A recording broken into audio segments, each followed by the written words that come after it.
ವರ್ಷಗಳಿಂದ ಮಾಡ್ಕೊಂಡು ಬರ್ತಿದ್ದಾರೆ ಅನ್ನೋದು ಬಹಳ ದೊಡ್ಡ ವಿಷಯ. ಅಲ್ಲದೆ ರಂಗೋತ್ಸವ 16ನೇ ರಂಗೋತ್ಸವ ಇದು ಇವತ್ತು ಸಂಪನ್ನವಾಗ್ತಾ ಇದೆ.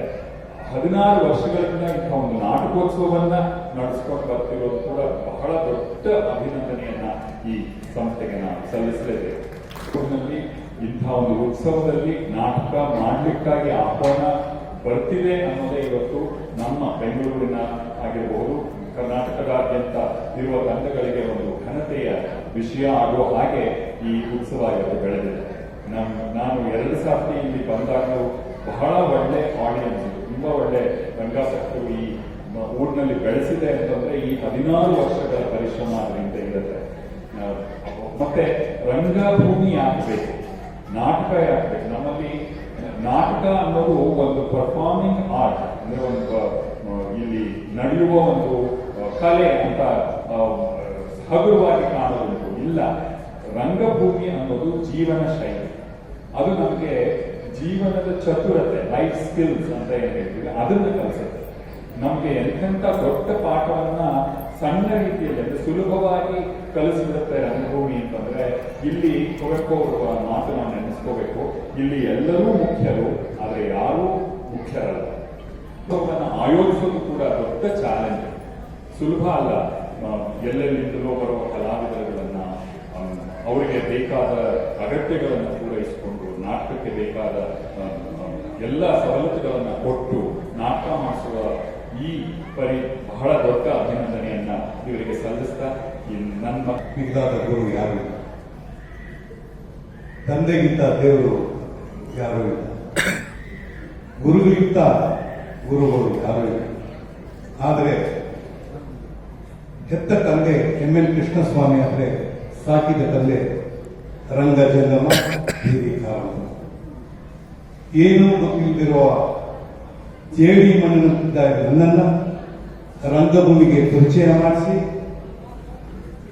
ಅದರ ಮೂಲಕ ನನ್ನನ್ನು ಒಬ್ಬ ನಟನಾಗಿ ಹಾಗೂ ಒಬ್ಬ ಗಾಯಕನಾಗಿ ಒಬ್ಬ ರಂಗಕರ್ಮಿಯಾಗಿ ಸುಮಾರು 52 ವರ್ಷಗಳ ಹಿಂದೆ ನನ್ನ ಪರಿಚಯ ಮಾಡಿ ಅದರ ಒಂದು ಕಾಣಿಕೆ, ಅದರ ಒಂದು ಏನಂತ ಹೇಳೋದು, ಅದರ ಒಂದು ಫಲ, ಆ ಫಲ ಇವತ್ತು ನನಗೆ ನಾಗಮಂಗಲದಲ್ಲಿ ನಾಗರಂಗದ ವೇದಿಕೆಯಲ್ಲಿ ತಮ್ಮೆಲ್ಲರ ಸಮ್ಮುಖದಲ್ಲಿ ನನಗೆ ಗೌರವಾರ್ಪಣೆ ನೀಡ್ತಾ ಇರೋದು ನನ್ನ ತಂದೆ ತಾಯಿ ನನಗೆ ಜೀವ ಕೊಟ್ಟ ಆಶೀರ್ವಾದ ಅಂತ ಸಾಹೇಬ್ರೆ. ಡಿಸೆಂಬರ್ 1ನೇ ತಾರೀಕು ಒಳ್ಳೆಯದಾಗ್ತದೆ. ಯಾಕೆಂದ್ರೆ ನೋಡಿ, ನಿನ್ನೆ ಕಾರ್ತಿಕ ಮಾಸದ ಕೊನೆಯ ದಿನ, ಕಾರ್ತಿಕ ಮಾಸದ ಕೊನೆಯ ದಿನ ಅದು ಶನಿವಾರ. ಸಹಜವಾಗಿ ಕಾರ್ತಿಕ ಮಾಸ ಕೊನೆ ಆಗೋದು ಶನಿವಾರ ಬರೋದಿದೆಯಲ್ಲ, ಅದು ಬಹಳ ಶ್ರೇಷ್ಠ. ನಿನ್ನೆ ಕಾಣಿಸೋದು ರಂಗಭೂಮಿಯಲ್ಲಿ ಮಾತ್ರ. ಸಿನಿಮಾ ರಂಗ ಅಂತ ಕರಿತೀವಿ, ರಂಗಭೂಮಿ ಕರೆಯಲ್ಲ. ಟಿವಿಗೆ ಟಿವಿ ಕರಿತೀವಿ, ಅದಕ್ಕೆ ಟಿವಿ ಭೂಮಿ ಕರೆಯಲ್ಲ. ರಂಗಭೂಮಿ ಅಂತ ಮಾತ್ರ ಕರಿತೀವಿ.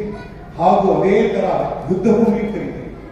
ಅಲ್ಲಿ ಏನು ಹೋರಾಟ ಇರುತ್ತೆ ಅಷ್ಟೇ ಹೋರಾಟ ಇರಬೇಕು. ನಾವಿಲ್ಲಿ ನಮ್ಮ ಒಂದು ಕೆಲಸವನ್ನು ಅಚ್ಚುಕಟ್ಟಾಗಿ ಮಾಡಬೇಕಾದ್ರೆ ಮನುಷ್ಯ ಸಿನಿಮಾದಲ್ಲಿ ಬಿದ್ದು ಬಿಟ್ಟಿರ್ತಾನೆ, ಬಹಳ ದೊಡ್ಡದಾಗಿ ಕಾಣ್ಬಿಡ್ತಾನೆ. ಅದೇ ಮನುಷ್ಯ ಟಿವಿನಲ್ಲಿ ಕುಬ್ಜನ ಚಿಕ್ಕವನ ಕಾಣ್ತಾನೆ. ಆದರೆ ರಂಗಭೂಮಿ ಮಾತ್ರ ಮನುಷ್ಯನಾಗಿ ಕಾಣ್ತಾನೆ. ಅದನ್ನ ಹೇಳಿತು ರಂಗಭೂಮಿಯ ರಂಗ ಸಂಗಮ ಹಿರಿಕಾರರು. ಅವರು ಒಂದು ಮಾತು ನನಗೆ ಬೆಳೆಸ್ತಾ ಒಂದು ಮಾತಿದ್ರು, ಯಾವಾಗ ಬ್ಯಾಂಕ್ ಅಕೌಂಟ್ ಇಡಕ್ಕೆ ಹೋಗ್ಬೇಡಿ ನಿಮ್ಮ ಸಂಸ್ಥೆಯಲ್ಲಿ. ಆ ಸಂಸ್ಥೆಯಲ್ಲಿ ಇದ್ದಾಗ ನಿಮ್ಮ ಎಲ್ಲ ಆಲೋಚನೆಗಳು ಆ ದುಡ್ಡಿನ ಮೇಲೆ ಹೋಗುತ್ತೆ, ಅದನ್ನ ಬಿಟ್ಟು ಕೆಲಸದ ಮೇಲೆ ನೀವು ಗಮನ ಕೊಡಬೇಕು ಅಂತಿದ್ರು. ಹಾಗಾಗಿ ಇವತ್ತು ಬೆಳಗಾವನ್ನು ನಡೆಸಬೇಕಾದ್ರೆ 50 ವರ್ಷಗಳು ತುಂಬಿದೆ, 5 ದಶಕಗಳು ತುಂಬಿದೆ. ಇವತ್ತು ಬೆಳಗ್ಗೆ ನಾನು ನಾಗಾಭರಣ ಎಲ್ಲ ಯೋಚನೆ ಮಾತಾಡಿದೆ, ನಾವು ಮುಂದೆ ಏನು ಮಾಡಬೇಕು, ನಮಗೆ ವಯಸ್ಸಾಗಿದೆ, ನಾವು ಮುಂದೆ ಏನು ಮಾಡಬೇಕು. ನಾನು ಹೇಳಿದೆ, ಒಂದು ರಿಲೇ ರೇಸ್ ತರ ಮಾಡೋಣ. ನಮ್ದಾಯ್ತು, ಈಗ ಸುಮಾರು 18ರಿಂದ 20 ವರ್ಷದ ವಯಸ್ಸಿನ ಪ್ರಾಯದ ಹುಡುಗರನ್ನ ಹುಡುಗಿಯರನ್ನ ಕರೆಸಿ ಅವರಿಗೆ ನಮ್ಮ ಅನುಭವದ ಮಾತಿನಲ್ಲಿ ನಾವು ಅವರಿಗೆ ಹ್ಯಾಂಡ್ ಓವರ್ ಮಾಡೋಣ.